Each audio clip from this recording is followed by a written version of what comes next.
Good morning students. तो बेटा कल हम लोगों ने कंप्रेसिबिलिटी फैक्टर पढ़ा था और मैंने आगे के नोट्स भी आप लोगों को भेज दिए थे। तो आज है हमारा बॉयल टेम्परेचर और बॉयल पॉइंट। तो बॉयल टेम्परेचर वो टेम्परेचर होता है जिस टेम्परेचर पर रियल गैस ओबे करती है आइडियल गैस लो को, ठीक है ना। उसे हम क्या बोलते हैं, बॉयल टेम्परेचर। और जो बॉयल टेम्परेचर है वो डिपेंड करता है नेचर ऑफ गैस के। बस इतना ही पता होना चाहिए इनके बारे में। डायरेक्ट आपसे जो है स्टेटमेंट टाइप क्वेश्चन पूछे जाते हैं नीट के अंदर, इनकी डिटेल में नहीं जाना है बेटा आप लोगों को। फिर है effect of temperature on the compressibility factor above the Boyle temperature. Boyle temperature के ऊपर क्या होगा, ठीक, बॉयल टेम्परेचर के ऊपर क्या होगा, जो रियल गैसेज है वो हमेशा पॉजिटिव डेविएशन शो करेंगी। अब आपको पता चल गया है कि पॉजिटिव डेविएशन क्या होता है, जहाँ पे जेड इज ग्रेटर देन 1 होगा। ऐसा क्यों होता है, क्यों होता है ऐसा? क्योंकि जब आप टेम्परेचर बढ़ाते हो तो मॉलिक्यूल क्या होते हैं, एक दूसरे से दूर जाना स्टार्ट करते हैं और वॉल्यूम क्या होता है, इंक्रीज होना स्टार्ट हो जाता है। और जब इंक्रीज होगा तो force of attraction between the molecule क्या होगा, कम होगा, फीबल होगा। तो इसीलिए पॉजिटिव डेविएशन होता है। बिलो द बॉयल टेम्परेचर क्या होगा, जो बिलो द बॉयल टेम्परेचर क्या होता है, पहले जेड की वैल्यू क्या करती है, डिक्रीज करती है, मैक्सिमम तक जाती है डिक्रीज होके। वो फिर जैसे जैसे प्रेशर बढ़ाते हैं वो बढ़ना स्टार्ट हो जाता है, ठीक है ना। यानी पहले डिक्रीज होता है, मैक्सिमम तक डिक्रीज होता है, फिर इंक्रीज होना स्टार्ट हो जाता है। यही बताया गया। एक्चुअली कंक्लूजन क्या है कि जो गैसेज हैं वो आइडियल बिहेवियर कब शो करेंगी, सिर्फ हाई टेम्परेचर और लो प्रेशर पर ही गैसेज जो है आइडियल बिहेवियर शो करती हैं। नेक्स्ट है बेटा हमारे पास लिक्विफिकेशन ऑफ गैस। बहुत इंपॉर्टेंट क्वेश्चन है, जहाँ से नीट में और जेई मेंस के अंदर बहुत सारे क्वेश्चन पूछे गए हैं। भाई आपको क्या करना है, गैस को लिक्विफाई करना है, लिक्विड में कन्वर्ट करना है। अब हमें पता है मैटर की 3 स्टेट होती है, सॉलिड, लिक्विड और गैस। गैसेस में जो इंटरमोलिकुलर फोर्स ऑफ अट्रैक्शन होता है वो कम होता है। लिक्विड में क्या होता है, इन बिटवीन होता है सॉलिड और गैस के। और सॉलिड में दो एटम के बीच में फोर्स ऑफ अट्रैक्शन बहुत ज़्यादा होता है। तो गैस में इंटरमोलिकुलर फोर्स ऑफ अट्रैक्शन ज़्यादा है, उसको आपको लिक्विड में कन्वर्ट करना है। तो कैसे करोगे, आप प्रेशर बढ़ाना स्टार्ट करोगे। यानी दो कंडीशन आपके पास है। हाई प्रेशर, जब बहुत ज़्यादा प्रेशर को बढ़ा दोगे आप, तो गैस के मॉलिक्यूल के ऊपर जब प्रेशर बढ़ाओगे तो मॉलिक्यूल पास पास आना स्टार्ट होंगे, पास पास आना स्टार्ट होंगे, तो एक स्टेट ऐसी आएगी जब वो लिक्विड में कन्वर्ट हो जाएगा। अब और ज़्यादा प्रेशर बढ़ाओगे तो वो किस में से, सॉलिड में कन्वर्ट हो जाएगा, ठीक है ना। तो हमारे पास क्या होना चाहिए, हाई प्रेशर होना चाहिए और लो टेम्परेचर होना चाहिए। टेम्परेचर हाई नहीं होना चाहिए। अगर टेम्परेचर हाई हो गया तो काइनेटिक एनर्जी बढ़ जाएगी, मॉलिक्यूल दूर दूर भागना स्टार्ट हो जाएंगे, फिर तो लिक्विड में बदलेगा ही नहीं। तो लो टेम्परेचर और हाई प्रेशर पे हम गैस को लिक्विड में कन्वर्ट कर सकते हैं। होगा क्या, लो टेम्परेचर पे क्या होता है कि जब लो टेम्परेचर होता है, डाउन का मतलब है लो टेम्परेचर, यानी टेम्परेचर बहुत डिक्रीज है, लो टेम्परेचर है, तो लो टेम्परेचर पे जो काइनेटिक एनर्जी होती है गैस मॉलिक्यूल की वो क्या हो जाएगी, कम हो जाएगी। जब काइनेटिक एनर्जी कम होगी तो वॉल्यूम भी गैस का क्या हो जाएगा, कम हो जाएगा। और जब वॉल्यूम कम होगा गैस का, तो इसका मतलब गैस के मॉलिक्यूल क्या होंगे, उनके बीच में जो क्लोजनेस है, इंटरमोलिकुलर फोर्स ऑफ अट्रैक्शन है, वो क्या होगा, इंक्रीज होगा। और जब इंक्रीज होगा तो एलओजी क्या हो जाएगा, इंक्रीज हो जाएगा। एलओजी मतलब ये एक्चुअली में कोई टर्म नहीं है, मैंने यहाँ पे शॉर्ट में लिखा है, लिक्विफिकेशन ऑफ गैस जो है वो क्या हो जाएगा, इंक्रीज हो जाएगा। उसी तरह से हाई प्रेशर पे क्या होगा, जब आप प्रेशर को बढ़ाओगे तो जो डिस्टेंस है बिटवीन दो मॉलिक्यूल्स के, प्रेशर बढ़ा रहे हो, गैस के मॉलिक्यूल है बहुत सारे, उनके ऊपर पास पास आ रहे हैं, ठीक है ना। तो डिस्टेंस मॉलिक्यूल के बीच में क्या हो जाएगी, कम हो जाएगी। और जैसे जैसे मॉलिक्यूल की डिस्टेंस कम होगी तो लिक्विफिकेशन ऑफ गैस क्या होगा, इंक्रीज होगा। और यहाँ पे एक ट्रिक भी है, जब आप जेई मेंस के क्वेश्चन देखोगे, ठीक है ना, लास्ट ईयर में पूछे गए हैं और नीट के अंदर।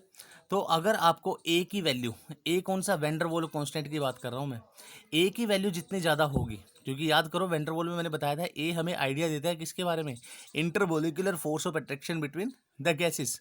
और van der Waals constant B idea देता है एक्सक्लूडेड वॉल्यूम। तो ए हमें इंटरमोलिकुलर फोर्स ऑफ अट्रैक्शन के बारे में आइडिया देता है। तो ए की वैल्यू जितनी ज़्यादा होगी, इंटरमोलिकुलर फोर्स ऑफ अट्रैक्शन उतना ही ज़्यादा होगा गैस के मॉलिक्यूल में। और जितना ज़्यादा फोर्स ऑफ अट्रैक्शन होगा, लिक्विफिकेशन ऑफ गैस उतना ही ज़्यादा होगा, यानी गैस उतनी ही इजीली लिक्विड में कन्वर्ट हो जाएगी। सपोज करो आपको 4 गैस दी हुई है ए बी सी डी, और उनके ए की वैल्यू दी हुई है 4.5, 3.2, 1.4, 1.7, ठीक है ना। तो इस तरह के क्वेश्चन आए हुए हैं आपके नीट के अंदर। आपको कुछ नहीं करना, डायरेक्ट ट्रिक मैं आपको बता रहा हूँ। ए की वैल्यू, वैंडर वॉल कांस्टेंट ए की वैल्यू जिसके लिए ज़्यादा होगी, वो गैस में इंटरमोलिकुलर फोर्स ऑफ अट्रैक्शन ज़्यादा होगा, लिक्विफाई जल्दी हो जाएगी। तो यहाँ पे ए की वैल्यू किसकी ज़्यादा है बेटा, ए की ज़्यादा है।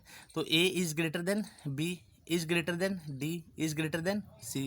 यानी सबसे पहले कौन सी गैस लिक्विफाई होगी, ए, और सबसे लास्ट में कौन सी होगी, सी, क्योंकि सी के लिए ए की वैल्यू कम है। इसी तरह के क्वेश्चन पूछे गए हैं कंपटीशन में। बताइए सबसे पहले कौन सी गैस लिक्विफाई हो जाएगी। कई बार पूछा गया सबसे लेट कौन सी लिक्विफाई होगी। कई बार बोला है इंक्रीजिंग ऑर्डर में अरेंज कीजिए इनको। कई बार पूछा गया डिक्रीजिंग ऑर्डर में अरेंज कीजिए। तो आप कर सकते हो ना डायरेक्टली ट्रिक से, तो ये चीज़ें हमें पता होनी चाहिए। लेकिन एक नोट मैं यहाँ पे डाल रहा हूँ। अब जैसे कि ग्राफ समझो पहले, अगर पीसी और वीसी क्रिटिकल प्रेशर और वॉल्यूम के बीच में ग्राफ है, और यहाँ पे ये इस तरह से आपको एक कर्व दिखाई दे रहा है, और ये अगर मैं सभी कर्व्स को क्या मान लूँ, ये A B C D E F, ठीक है ना।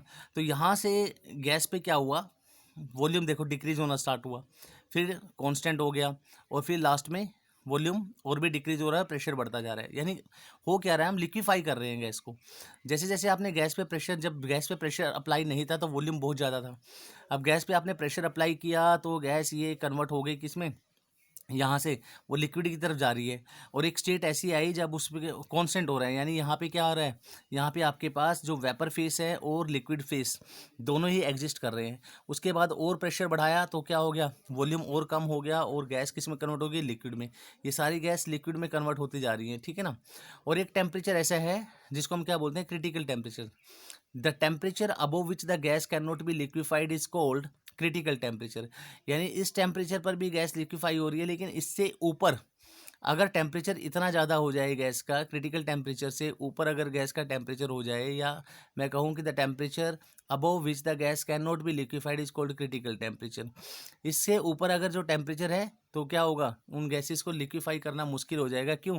क्योंकि टेम्परेचर बहुत ज़्यादा बढ़ाने से गैस के मोलिक्यूल की काइनेटिक एनर्जी बढ़ जाएगी। मोलिक्यूल इतनी दूर दूर चले जाएंगे कि आप जितना मर्जी प्रेशर लगाओ उनके ऊपर, उनको वापस लिक्विड स्टेट में कन्वर्ट करना मुश्किल हो जाता है, ठीक है। तो ये ग्राफ का नेचर भी आपको समझ में आना चाहिए। कई बार पूछा गया है, इस तरह का ग्राफ डाल देते हैं, बताइए इसमें क्रिटिकल टेम्परेचर कौन सा है, क्रिटिकल प्रेशर कौन सा है, क्रिटिकल वॉल्यूम कौन सा है, ठीक है ना। तो आपको पता चल रहा है ना, ग्राफ में तो पीक है, क्रिटिकल टेम्परेचर है, और उसके रिस्पेक्टिव में एक्स एक्सिस पे क्रिटिकल वॉल्यूम आ गया आपके पास, और वाई एक्सिस पे आपके पास क्या आ गया, क्रिटिकल प्रेशर। तो यही चीज़ें आपको यहाँ पे दी गई है। क्रिटिकल टेम्परेचर क्या होता है, may be defined as that temperature of which the gas can not be liquefied, ठीक है ना।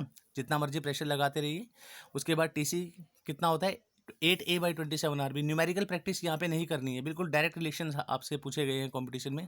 क्रिटिकल प्रेशर क्या होता है, वो मिनिमम प्रेशर जो क्रिटिकल टेम्परेचर पे लगाया जाता है गैस को लिक्विफाई करने के लिए, जो किसके इक्वल होता है, A/27 BC के। क्रिटिकल वॉल्यूम क्या होता है, कि the volume occupied by 1 mole of gas.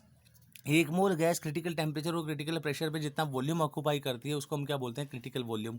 That is equal to VC is equal to 3B। और इसी तरह से क्रिटिकल जो पैरामीटर है रियल गैसेस के लिए भी सेम ही है, वही VC is equal to 3B, PC is equal to A/27 के, TC is equal to 8A/27 RB, and compressibility factor ZC is equal to PC/VC upon RTC is equal to 3/8। तो बस direct relation आपको पता होना चाहिए। Definitions बहुत important है यहाँ पे, जो डायरेक्टली पूछी गई हैं कंपटीशन के अंदर, जो आपको पता होना चाहिए। न्यूमेरिकल प्रैक्टिस बिल्कुल नहीं करनी है यहाँ पे, कभी आज तक पूछे ही नहीं गए हैं क्वेश्चन। ओके बेटा, थैंक यू वेरी मच।